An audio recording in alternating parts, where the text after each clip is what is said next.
तो अब हम पढ़ने जा रहे हैं अगत तंत्र में कि विष की परिभाषा। विष के बारे में पढ़ेंगे। तो विष क्या है? तो विष की परिभाषा के लिए सुश्रुत ने बोला है कि विषाद जननत्वाच्च विषम इत्यभिधीयते। विषाद जनन मतलब कि विषाद उत्पन्न करने के कारण हम इसको क्या कह रहे हैं? विषम इत्यभिधीयते, विष कह रहे हैं। ठीक है। तो विष जो है वो विष धातु में का प्रत्यय लगाने से बना है। और विष का क्या मतलब है? घेरना, छा जाना या व्याप्त हो जाना। ठीक है, मतलब कि फैलना। तो वो द्रव्य जो शरीर में जाकर के शीघ्रता से व्याप्त हो जाए, ठीक है, तुरंत फैल जाए, तो हम उसे विष कहते हैं। ठीक है। विष का वर्गीकरण तो सुश्रुत ने क्या बोला है कि जो विष है वो 3 टाइप का होता है। स्थावर विष, जांघम विष और एक होता है संयोगज विष। तो संयोगज में क्या होता है? 2 चीज़ें आती है, गर्विष होता है और कृत्रिम विष होता है। ठीक है, ये दोनों ही संयोग से बनता है, इसलिए इसको संयोगज विष कहते हैं। तो बहुत सारे आचार्यों ने बहुत सारी चीज़ें भी लिखी हैं। तो हम अगर सबका सिमिलरली बना के चलें तो सब ने एक ही चीज़ कही है, बस थोड़ा सा घुमा फिरा के बोला है। तो विष जो है वो 2 टाइप का हम बांटेंगे। पहला है हमारा स्वाभाविक और दूसरा है हमारा संयोगज। ठीक है, इसको हम लोग अकृत्रिम और कृत्रिम भी बोल सकते हैं। तो अकृत्रिम है तो मतलब कि मनुष्य द्वारा नहीं बनाया गया होगा, तो इसमें 2 चीज़ आएंगी, स्थावर और जांघम। ठीक है। संयोगज यानी कि कृत्रिम में क्या आ जाएगा? गर्विष और दूषी विष। स्थावर में भी फर्दर 2 चीज़ें हैं, वानस्पतिक भी है और खनिज भी है। ठीक है। स्थावर का मतलब जो हम ज़मीन से निकाले, तो ज़मीन पे पेड़ पौधे भी होते हैं और ज़मीन से हम मेटल्स भी निकालते हैं, खनिज भी निकालते हैं। ठीक है। तो देखिए, स्वाभाविक यानी कि अकृत्रिम, जो अपने मूल रूप में पाए जाते हैं। ठीक है, जो है जैसे हैं पॉइजनस है वैसे ही आपको मिल रहे हैं। संयोगज में क्या है या कृत्रिम में क्या होता है? तो 2 या 2 से अधिक द्रव्यों के भौतिक या रासायनिक संगठनों से मिला करके बनाए जाते हैं। ठीक है, मतलब ये 2 चीज़ों को मिला करके बनाया जाता है पॉइजन। तो हमारा ये संयोगज हो गया। ठीक है। अब हमने जैसा पढ़ा था स्थावर, तो स्थावर क्या होता है? जो अस्थावर रूप या जो स्थावर वस्तुओं में पाए जाते हैं। तो 2 चीज़ें, वनस्पतिक पेड़ पौधों से प्राप्त विष हमारा वानस्पतिक हो गया, जैसे कि वत्सनाभ है, कुचला है। ठीक है। और खनिज जो धातु से प्राप्त होते हैं, जैसे कि पारद है, वंग है। ठीक है।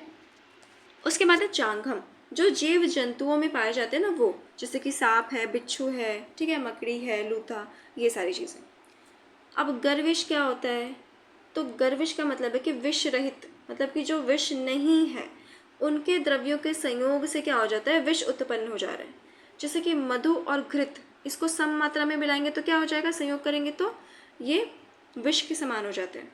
मछली के मांस और दूध का संयोग कर देंगे तो विरुद्धार भी हमारा ये कैसा हो जाता है? विष के समान हो जाता है। ठीक है। ठीक है। नेक्स्ट है हमारा दूषी विष। तो स्थावर, जांघम या कृत्रिम विष, ठीक है, कोई भी विष हो, कृत्रिम हो या फिर स्थावर जांघम ही हो, तो भी उसका वह अंश जो शरीर में पड़ा रह करके, ठीक है, शरीर में है लेकिन तुरंत नहीं मार रहा है, धीरे धीरे वो जो शरीर की धातुएं हैं ना, और स्पेशली रक्त धातु को, इसको दूषित करता है, धीरे धीरे दूषित करके फिर प्राणों का अंत करता है। तो इसीलिए इसको दूषी विष कहते हैं। धीरे धीरे दूषित कर रहा है पहले, ठीक है, उसके बाद प्राणों को हर रहा है, इसीलिए इसको दूषी विष कह रहे हैं। उसके बाद है विष की गति। अब देखिए, विष की गति 2 ही चीज़ होगी, या तो ऊपर होगी या तो नीचे की तरफ होगी। ठीक है।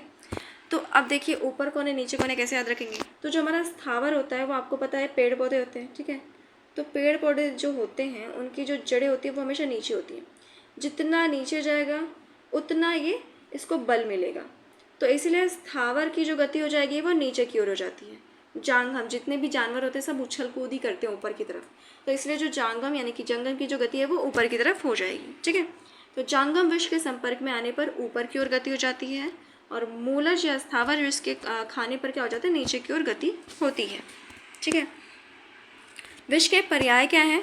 तो विष को हम लोग श्वेड, गरल, कालकूट, रस, तीक्ष्ण, जीवित, उपहम, गर, गद, मुगर, कलाकुल और कालकल्प कहते हैं। ठीक है।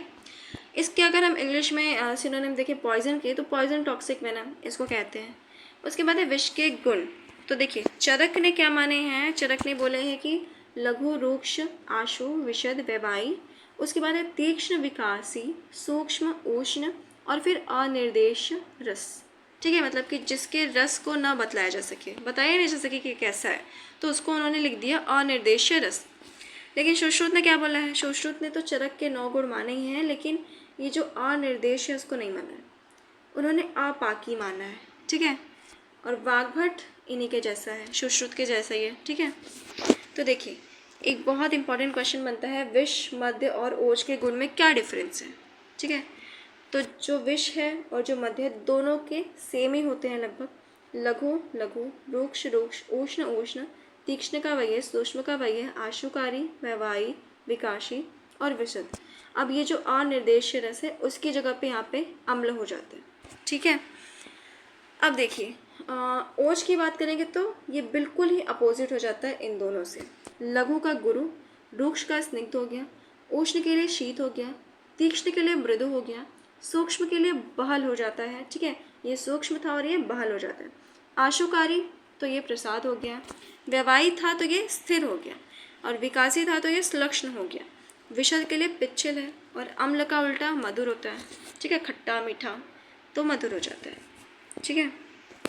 अब इन विष के गुणों का कर्म क्या है, तो देखिए रूक्ष गुण क्या करेगा, रूक्ष बहुत फेमस गुण है वात का, तो ये वायु को प्रकोपित करेगा। उष्ण क्या करेगा, पित्त को प्रकोपित करेगा, और पित्त अगर प्रकोपित हो जाएगा तो क्या हो जाएगा कि रक्त भी दूषित हो जाएगा, ठीक है।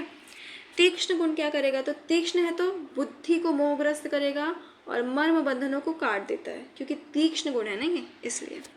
सूक्ष्म क्या करेगा, सूक्ष्म है, छोटा है, तो शरीर के छोटे छोटे अवयव में भी प्रवेश कर जाता है, तो शरीर अवयव में भी प्रवेश करके विकार उत्पन्न करता है। आशुकारी का मतलब क्या है कि शीघ्रता से, यानी कि तेजी से फैलता है। अब सूक्ष्म है, छोटा है, तो कहीं भी चला जाता है, और आशु का मतलब है कि तेजी से चला जाता है, ठीक है। व्यवाही का क्या मतलब है कि शरीर में पाचन से पहले ही फैल जाता है, ठीक है। उसके बाद है विकासी गुण, ये दोष धातु मलों को नष्ट कर देता है, ठीक है, मतलब कि विकास ही नहीं होने दे रहा है किसी चीज़ का, सबको नष्ट होकर दे रहा है। विशद गुण, कहीं भी रुकता या चिपकता नहीं है, ठीक है। लघु गुण के कारण ये दुष्चिकित्स्य होता है, और अविपाकी गुण होता है, तो इसका मतलब है कि शरीर में बहुत दिनों तक बना रह करके कष्ट देता है, इसलिए अविपाकी, ठीक है। विपाकी नहीं बन रहा, बहुत दिन तक है और कष्ट दे रहा है, ठीक है।